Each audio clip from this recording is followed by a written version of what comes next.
ওড়িশার বালেশ্বর জেলার ভোগরাই ব্লকের তালসারি সমুদ্র তটে বুধবার গভীর রাতে উঠে এলো এক বিশাল হাঙর। পশ্চিমবঙ্গের পূর্ব মেদিনীপুর জেলার দীঘার পার্শ্ববর্তী অঞ্চল প্রায় 30 ফুট লম্বা ও 50 কুইন্টালের বেশি ওজনের মৃত হাঙরটি জালে আটকে পড়ে বলে জানিয়েছেন মৎস্যজীবীরা। 5 মৎস্যজীবী ভুটভুটিতে চড়ে মাছ ধরতে গিয়ে উপকূল থেকে 7 কিলোমিটার দূরে এই দৈত্যাকার মাছটি জালে ওঠে। তাদের ভারের কারণে উপকূল পর্যন্ত সম্পূর্ণ টেনে আনা সম্ভব হয়নি। পরে শতাধিক স্থানীয় মানুষ চেষ্টা করেও তীরে তুলতে পারেননি। পরে জোয়ার আসার পর ট্রেনে তোলা সম্ভব হয়, আর তারপরই দৈত্যাকার হাঙর দেখে সকলেই হতবাক। এ নিয়ে জানবো বিস্তারিত। আমাদের সঙ্গে যুক্ত হয়ে গেছে প্রতিনিধি শান্তনু পান। শান্তনু, কি জানতে পারছো? একেবারে জানিয়ে রাখবো যে উড়িষ্যা এবং পশ্চিমবঙ্গের যে উপকূলবর্তী এলাকা রয়েছে, অর্থাৎ একদিকে দীঘা এবং অন্যদিকে কিন্তু বালেশ্বরের যে বর্ডার রয়েছে, সেই জায়গায় হঠাৎই একটি সমুদ্র তটে যে তালসারি রয়েছে, তালসারি সমুদ্র তট এলাকায় ইতিমধ্যেই প্রায় 50 কুইন্টাল ওজনের দৈত্যকার যে হাঙর, সেটি কিন্তু দেখতে পাই সাধারণ মানুষ এবং ওখানকার যারা পর্যটক ছিলেন। প্রাথমিকভাবে তারা কিন্তু এই জিনিসটি দেখার পরে ভয় ভীতি প্রদর্শন তাদের মধ্যে একটা হয়, কিন্তু যখন তারা বুঝতে পারে যে সমুদ্রের কোনো হাঙর মাছ হতে পারে, তার কারণ দীর্ঘদিন ধরে তারা সিনেমায় বা বইয়ে পড়েছে এবং তার ছবিও দেখেছে, সেক্ষেত্রে সাময়িকভাবে সেখানকার যারা প্রশাসন রয়েছে তাদেরকে জানানো হয় এবং তার পরবর্তীতে প্রশাসন বন দপ্তরকে বিষয়টি জানায় এবং মৎস্যজীবীরা আছে।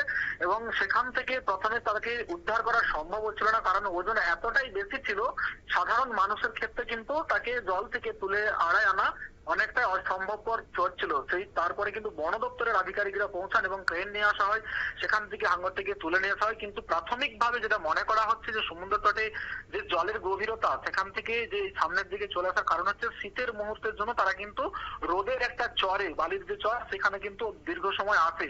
তবে এই মাছটি কোনো শারীরিক অসুবিধার কারণে কিন্তু একদম ডাঙার সামনে চলে এসেছে, যার কারণে বন দপ্তরের পক্ষ থেকে ইতিমধ্যে সেটা মাছটিকে নিয়ে যাওয়া হয়েছে এবং সেটিকে পরীক্ষা নিরীক্ষা করে দেখা হবে যে সত্যি কি হাঙর মাছ নাকি অন্য কোনো জন্তু হতে পারে। কারণ বিষয়টি যেহেতু তার ওজন অনেকটাই বেশি, স্বাভাবিকভাবে যেমন একদিকে দর্শক এবং স্থানীয় বাসিন্দা, পাশাপাশি যে সমস্ত পর্যটক তারা কিন্তু সমুদ্র উপকূলবর্তীতে যায়, একদিকে খুশি অন্যদিকে ভয়ও পেয়েছে। তবে স্বভাবত এই ধরনের জিনিস সচরাচর দেখা যায় না। নতুন ভাবে এই যে পর্যটকদের কাছে পাওনা, তারা খুশি হয়েছেন এবং বন দপ্তরের পক্ষ থেকে যেটা আমরা জানতে পারছি যে উড়িষ্যার যে বালেশ্বর জেলা রয়েছে তার যারা বন দপ্তরের আধিকারিক এবং মৎস্যজীবী তারাও এসেছেন ঘটনাস্থলে এবং সেই মাছটিকে নিয়ে যাওয়া হয়েছে এবং তার শারীরিক যে পরীক্ষা নিরীক্ষা, শারীরিক পরীক্ষা নিরীক্ষা করা হবে। পরবর্তীতে পুরো বিষয়টিকে তারা সংরক্ষণ করতে চাইছেন, এমনটাই কিন্তু আমরা জানতে পারছি। ধন্যবাদ শান্তনু। আপনারা শুনলেন ওড়িশার বালেশ্বর জেলার তালসারি সমুদ্র তটে একটি বিশালাকার 30 ফুট লম্বা হাঙর মাছ উদ্ধার হয়েছে, আর যা দেখতে কিন্তু পর্যটকদের এবং স্থানীয় বাসিন্দাদের মধ্যে হিড়িক পড়ে যায়। বন দপ্তরের আধিকারিকরা পৌঁছে মাছটির প্রাথমিক পরীক্ষা ও জাত নির্ধারণের কাজ শুরু করেছেন। তবে প্রাথমিকভাবে বিরল প্রজাতির বলে মনে করছেন বিশেষজ্ঞরা।